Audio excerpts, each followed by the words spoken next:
मृत्युंजय, लेखक शिवाजी सावंत, भाग 1. आज मला थोडं बोलायचंय. मी बोलणार म्हणून काही माणसं दचकतील. म्हणतील, कालवश माणसं केव्हापासून बोलायला लागली. पण केव्हा केव्हा अशांनाही बोलावं लागतं. जेव्हा जेव्हा हाडा मांसाची जिवंत माणसं मृतांसारखी वागायला लागतात, तेव्हा तेव्हा मृतांना जिवंत होऊन बोलावं लागतं. मी काही आज इतरांसाठी बोलणार नाही, कारण मला चांगलं माहिती आहे की तसं बोलणारा मी काही कोणी मोठा तत्वचिंतक नाही. माझ्या पुढं जग उभं राहिलं तेच मुळी समरांगण म्हणून, आणि माझं जीवन म्हणजे त्या समरांगणावरचा केवळ एक बाणांचा भाता. अनेक प्रकारच्या, अनेक आकारांच्या, विविध घटनांचे बाण ज्यात अगदी काठोकाठ ठासून भरले आहेत, असा एक भाता. आज मला माझ्या आयुष्याचा तो भाता सर्वांसमोर स्पष्ट उघडा करायचा आहे. स्वतःच्या हातांनी त्यातले विविध घटनांचे बाण, अगदी एकजात सगळ्या घटनांचे बाण आज मला मोकळ्या मनानं सर्वांना दाखवायचे. आपल्या दिव्य पात्यांनी तळपणारे, आपल्या बांधीव आणि आकर्षक आकारानं चटकन डोळ्यात भरणारे, तसेच मोडलेल्या शेपटांमुळं केविलवाणे दिसणारे आणि ठिकठिकाणी तुटलेल्या पात्यांमुळं उघडे बोडके कसे तरी कलाहीन वाटणारे अगदी सर्वच्या सर्व बाण, आणि तेही जसेच्या तसे आज मला सर्वांना दाखवायचेत. जगातील एकजात वीरतेकडून मला ते पारखून घ्यायचे. धरणी तलावरील यच्च यावत मातृत्वाकडून आज मला त्यांचं खरं खुरं मूल करून घ्यायचे. पृथ्वी तलावरील एकूण एक गुरुत्वांकडून मला त्यांचं खरं खुरं स्थान पटवून घ्यायचे. जीवाला जीव देणाऱ्या मित्रत्वांकडून आज मला त्यांची परीक्षा कसून घ्यायची आहे. जिव्हाळ्याच्या प्रेमसरींनी ओथंबून जाणाऱ्या बंधुत्वाकडून आज मला त्यांचं खरं खुरं मूल्यमापन करायचंय. आतून, अगदी माझ्या मनाच्या सखोल आणि गहन गंभीर गाभाऱ्यातून एक आवाज अलीकडं मला वारंवार स्पष्टपणे ऐकू येतोय. जो मनाच्या निर्धारानं मी तो आवाज थोपवण्याचा प्रयत्न करतोय, तो वायूच्या सुसाट झोतानं अग्नीची ज्वाला विझण्याऐवजी पूर्वीपेक्षा अधिक जोमानं जास्तच भडकते जाते, तसा तो आवाज मला पुन्हा गरजून सांगतो, सांग कर्णा, तुझी जीवन कथा आज सर्वांना सांग. आज ती तू सर्वांना समजेल अशा भाषेत सांगावी, अशीच आजची परिस्थिती आहे. सगळं जग म्हणतं, कर्णा, तुझं जीवन म्हणजे एक लक्तर होतं. सांग, सर्वांना गरजून सांग की ते लक्तर नव्हतं, तर ते जरी काठाचं एक तलम राजवस्त्र होतं. केवळ परिस्थितीच्या निर्दयी काटेरी कुंपणात अडकून त्याच्या सहस्र चिंध्या झाल्या. ज्याला मिळेल त्यानं त्या आपल्या वेशीवर हव्या तशा टांगल्या, आणि तरीही तुला त्या राजवस्त्राचा एवढा अभिमान का वाटतो? कुठल्या तरी अडगळीत सुंदर संदुकेच्या तळाशी पडून राहणाऱ्या नव्या कोऱ्या आणि अखंड राजवस्त्रापेक्षा अक्राळ विक्राळ तांडव करणाऱ्या काळाच्या झंझावाताशी केवळ एकाकीपणानं झुंजताना फाटून गेलेलं तुझं ते राजवस्त्र कमी मोलाचं होतं काय, ते आज सर्वांना नीट डोळे उघडे ठेवून पाहू दे, नीट कान उघडे ठेवून ऐकू दे. वीरांच्या कथा नेहमीच चवीनं ऐकणाऱ्या आणि अगदी दुसऱ्याच क्षणी त्या तितक्यात सहजपणं आणि निष्काळजीपणं सहज विसरून जाणाऱ्या या वेड्या जगाला तुझी ती कथा कधीतरी गदगदा हलवून सोडील काय? आहे का तिच्यात एवढं सामर्थ्य, एवढं प्रचंड सामर्थ्य? विश्वाच्या अंतिम सत्ततेवर ज्यांचा नितांत विश्वास आहे, ज्यांना मृत्यू हे एक खेळणं वाटतं, अशा जगातील अजूनही अस्तित्वात असलेल्या सिंहाच्या छातीच्या वीरांना तरी आज तुझी कथा ऐकावीशी वाटेल. ही काय केवळ कथा आहे? हे एक महान सत्य आहे, आणि सत्य हे पाहणाऱ्यांच्या व ऐकणाऱ्यांच्या इच्छेचा विचार कधीच करत नसतं. ते नेहमीच जसं असतं तसंच पुढं येत असतं, उगवत्या सूर्यदेवांसारखं. कोणतीही कथा ऐकताना ती ऐकणाऱ्यांची अशी कल्पना असते की तिच्यात मद्याचे मधुर चषक असावेत, नर्तिकांचे नादमय पदन्यास असावेत, स्त्री पुरुषांची आवेगपूर्ण आलिंगनं असावीत, क्षणभंगूर जीवनाची जाणीव कुठंतरी विसरायला लागणारी धुंद असावी. मी सांगणारे त्या माझ्या या जीवनकथेत असले मद्याचे चषक नाहीत, मनाला हळुवारपणं गुदगुद्या करणारे नर्तिकांचे पदन्यास नाहीत. तिच्यात आहे केवळ संग्राम, निरनिराळ्या भावभावनांचा थरारून सोडणारा संग्राम. प्राणपणानं लढणारा मी केवळ एक रांगडा सैनिक. मी माझी कथा आज केवळ माझ्या समाधानाकरता सांगतोय. माणसाला कुठंतरी आपलं मन मोकळं केल्याशिवाय आपण मुक्त झाल्यासारखं वाटतच नाही. म्हणूनच माझी ही कथा मी मोकळ्या मनानं सांगणार आहे. पण माझी ही संग्राम कथा संगतवार कशी सांगावी हीच आता माझ्या पुढची खरी अडचण आहे. कारण कडाडणाऱ्या विजेचा कांठळ्या बसवणारा मर्मभेदक आवाज ऐकल्यानंतर रानटी घोड्यांच्या कळपातील अनेक घोडे जसे वाट फुटेल तिथे इतस्ततः धावू लागतात, तशा अनेक घटना आता स्पष्टपणं माझ्या डोळ्यासमोर काळाचा क्रम सोडून हव्या तशा धावतायत.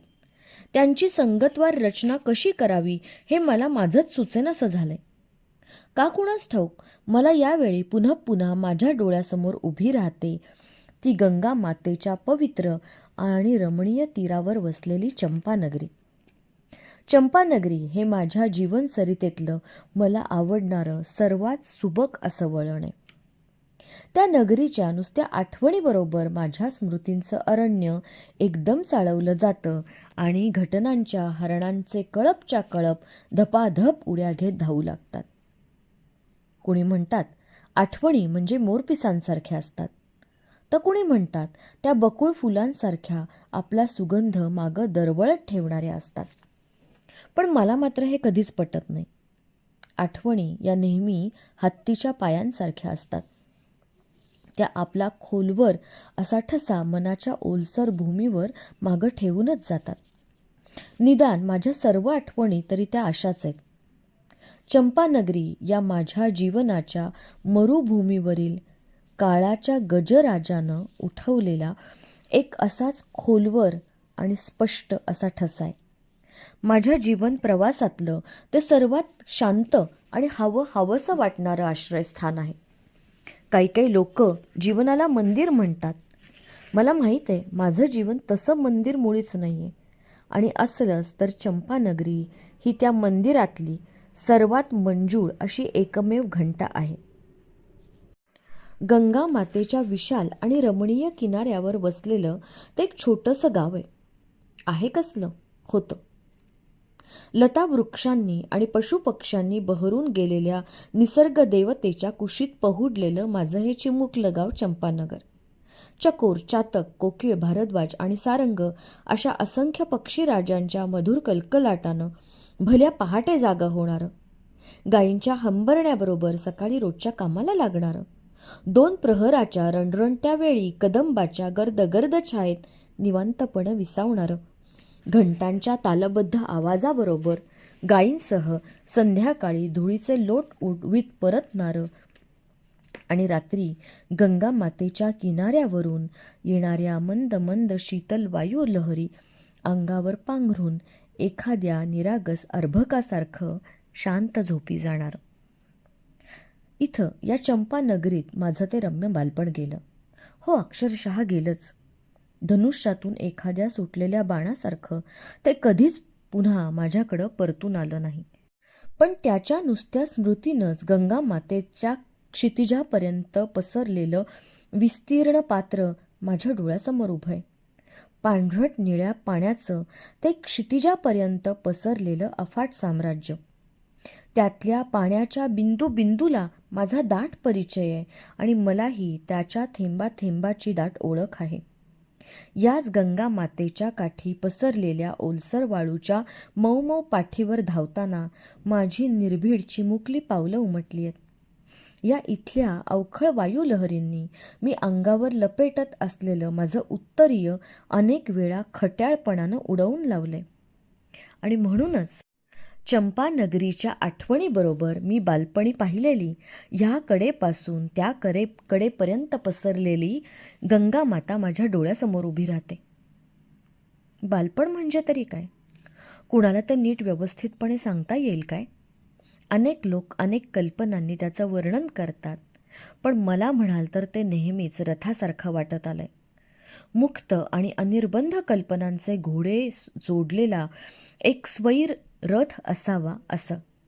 दूरवर दिसणारं गंगेचं पाणी खरोखरच कुठंतरी निळ्याभोर आकाशाला टेकलंय का हे पाहण्यासाठी तो रथ तिच्या अगणित लाटांवरून फेरफटका मारून क्षणात क्षितिजापर्यंतची धाव करून येई, तर कधी कधी तो रथ आकाशातल्या लुकलुकणाऱ्या असंख्य तारका कसल्या कोंदण्यात बसवल्यात की ज्यामुळं त्या निळं छत सोडून पृथ्वी तलावर खळकन निखळून का पडत नाहीत याची खात्री करून घेण्यासाठी अवकाशात उंच उंच झेपावून जाईल.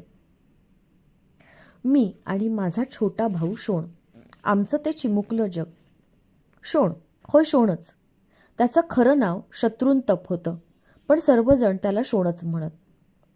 शोण माझा धाकटा भाऊ. तसा वृकरथ नावाचा आणखी एक भाऊ होता मला, पण तो लहानपणीच मावशीकडं विकटांच्या राज्यात निघून गेला होता. शोण आणि मी दोघेच उरलो होतो. त्याच्या आणि माझ्या स्मृतींनीच माझ्या बालपणाचं जग भरलं होतं. चंपानगरीच्या विशुद्ध हवेत वाढणाऱ्या दोन भोळ्या भाबड्या जीवांचं आणि अचाट कल्पनांनी भरलेलं चिमुकलं जग होतं ते. तिथं खोट्या प्रतिष्ठेचे नकली संकेत नव्हते की स्वार्थासाठी एकमेकांना पाण्यात पाहणारी असूया नव्हती. ते केवळ दोन भावांचं निर्हेतुक जग होतं आणि त्या जगाचे केवळ दोनच द्वारपाल होते, एक आमची आई राधा आणि आमचे बाबा अधिरथ. आजही त्या दोघांच्या स्मृतींनी माझ्या अंतःकरणातील एक अत्यंत कोमल तार छेडली जाते आणि नकळत काहीसे कृतज्ञतेनं भारलेले, काहीसे माईने ओथंबलेले असे दोन अश्रुबिंदू माझ्या डोळ्यात टचकन उभे राहतात. पण ते क्षणभरच. लागलीच ते मी टिपतो, कारण मला माहीत आहे अश्रू हे दुबळ्या मनाचं प्रतीक आहे. जगातील कोणत्याही दुःखाची आग अश्रूच्या पाण्यानं कधीच विझत नसते आणि तरीही ते दोन अश्रुबिंदू पाझरल्याशिवाय माझं मन हलकं झालंय असं मला कधीच वाटत नाही. कारण या दोन अश्रुबिंदूशिवाय मोठ्या मोलाचं असं मी त्यांना माझ्या आयुष्यात काहीच देऊ शकलो नाही. आणि यापेक्षा जास्त मौल्यवान असं माझ्या आईबापाच्या प्रेमाची जाणीव म्हणून देता येण्यासारखं काही अस्तित्वात असेल असंही मला वाटत नाही. माझ्या आईबापांकडून माझ्या बाबतीत कसलीच अपेक्षा कधीच नव्हती. त्यांनी मला दिलं केवळ निर्भीड प्रेमच. आणि म्हणूनच त्यांच्या स्मृतीनं माझ्या डोळ्यात काहीसे कृतज्ञतेनं भरलेले, काहीसे मायेनं ओथंबलेले असे केवळ दोनच अश्रुबिंदू उभे राहतात. माझी आई म्हणजे मायेचा विशाल सागरच होता. मला लहानपणी नगरातले सर्वजण वसुसेन म्हणत. माझा छोटा भाऊ शोण मला नेहमी वसुदादा म्हणे. तर आई मला दिवसातून 1000 वेळेला वसू वसू म्हणून बोलावी. तिनं मला केवळ आपलं दूधच नव्हतं पाजलं, तर तिच्या प्रेमाचं विशुद्ध अमृतही मी सतत मनसोक्तपणे पित आलो होतो. एकजात सर्वांवर प्रेम करण्यासाठीच जणू तिचा जन्म झाला होता. सगळं चंपानगर तिला राधामाता म्हणत होतं. सर्वांसाठी अविरत कष्ट आणि पोटी अमाप माया यामुळं तिचा शब्द कधीच खाली पडत नव्हता. माझ्या कानात जन्मजात 2 कुंडलं होती. त्यांची ती नगरातील लोकांशी बोलताना अनेक वेळा चर्चा करी. मी क्षणभर जरी दृष्टीआड झालो तरी तिचा जीव घाबरा होई, कासावीस होई. शेजाऱ्यांकडे जाऊन ती मला शोधायचा प्रयत्न करी. घटका मला समोर बोलवून माझ्या कानातल्या कुंडलांकडं स्वतःला विसरून उगाच एकटक पाहत बसे. अनेक वेळा माझ्या मस्तकावरून हात फिरवून ती प्रेमानं मला म्हणे, वसू, गंगेच्या बाजूला कधी कधी जायचं नाही हं. का नाही जायचं मी विचारे. हे बघ, वडील माणसांचं ऐकावं. जाऊ नको म्हटलं की जाऊ नये आपण. किती भित्री आहेस ग तू. अगं काय होतं गेलं तर. नाही रे वसू. मला एकदम जवळ ओढून माझ्या कानांवरून माझ्या केसातून आपली लांबडी बोटं फिरवत ती मला विचारी, वसू मी तुला आवडते की नाही. हो म्हणून मी मान डोलवी. माझ्या कानातील लयीत डोलणाऱ्या कुंडलांकडं कौतुकानं पाहत ती म्हणे, मग माझी आज्ञा समजून जायचं नाहीस हं कधीच गंगेकडं. तिच्या डोळ्यातून त्यावेळी भीतीचे भाव प्रकट होत. तिला बरं वाटावं म्हणून मग मी म्हणे, तू म्हणतेस तर नाही जाणार, मग तर झालं. हे ऐकताच अत्यंत प्रेमानं ती मला एकदम जवळ ओढून घेई आणि कडकडून मिठी मारी. माझ्या मस्तकाचे आणि कानाचे पटापट मुके घेई. मला त्यावेळी वाटे की आपण असंच तिच्या कुशीत कायमचं घुसमटत राहावं. तिच्या कुशीत राहून मी विचार करी, गंगा मातेच्या पाण्यानं आईला एवढं का बरं घाबरावं. आणि मला तर गंगा मातेच्या पाण्याची अनिवार्य ओढ होती. तिच्या लपलपणाऱ्या असंख्य लाटांशी घटका बोलत बसणं हा माझा सगळ्यात आवडता छंद होता. आईला तो कळला तर मला शोधत ती नक्कीच सरळ गंगेच्या किनाऱ्यापर्यंत आली असती. छे, काही झालं तरी आपण नेहमी किनाऱ्यावर जातो हे तिला कधीच समजता कामा नये. मी निश्चय करून टाकी आणि तो पुरा करण्यासाठी शोंडला रंगीत शिंपले आणि पिकलेल्या पिवळ्या बकुळाच्या फुलांची मुठी भरून देई.